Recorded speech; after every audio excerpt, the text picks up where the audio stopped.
新年想整傳統應節食品，又唔想搞到廚房烏煙瘴氣，跟我一齊用迷你陶瓷電飯煲整開心果玫瑰年糕啦！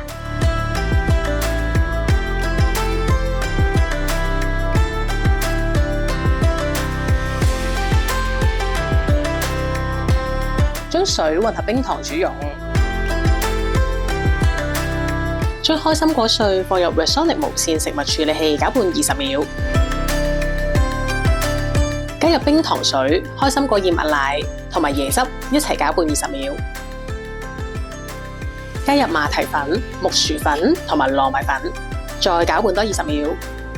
短時間之內就可以將食材研磨至幼滑，仲唔使隔渣添。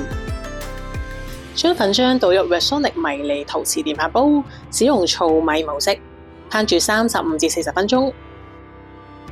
喺冇油煙嘅環境之下，唔使隔水蒸都可以做到年糕㗎。將年糕倒出，加入開心果碎同埋玫瑰花瓣裝飾就食得㗎啦。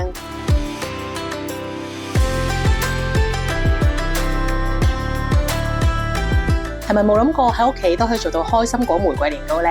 今個新年記得返屋企一齊整啦！祝大家花開富貴，開開心心，恭喜恭喜！